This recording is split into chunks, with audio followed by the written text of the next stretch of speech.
That's the craziest part is not only did they look better than the vehicle mice, but they looked better than they looked at the start of the experiment. So we started with aged mice, so they're expensive to procure in the first place, right?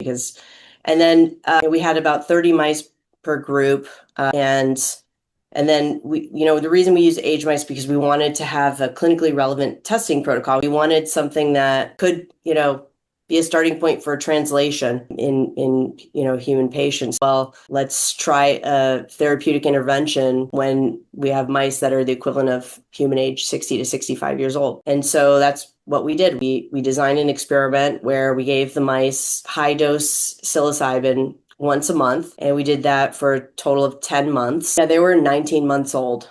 Yeah, that's about like 60 to 65 years, human years. So we started with these older mice and once a month treatment, and we monitored them very, very closely over the course of that 10 months. And so we decided the most reasonable study was to start in aged mice and then give it for as long as we could. The sort of the end point for us was when any given group reached 50% mortality, that signaled the end of our study.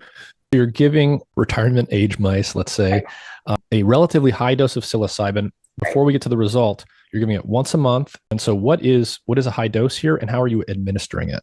Yeah, so a high dose was 15 mg per kg in the mice. 15 mg per kg, this would correspond to a hallucinogenic dose. So psilocybin versus vehicle, what did you see? So we treat by oral gavage, which is basically orally treating the mice.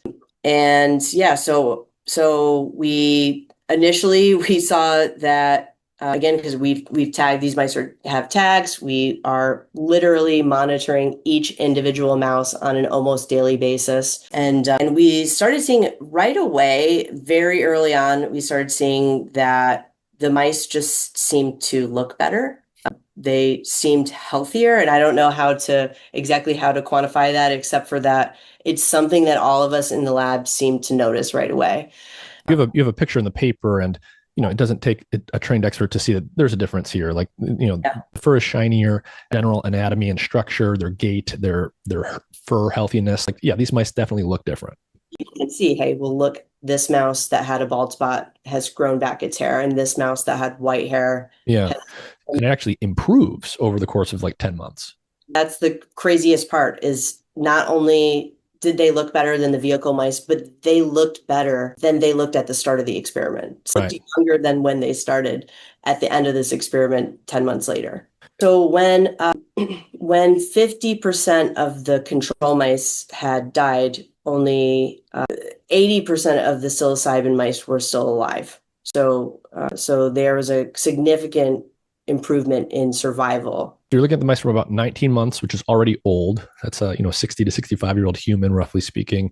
By the time 50% of the normal vehicle-treated mice die, you're at 28 months, so half of them are dead.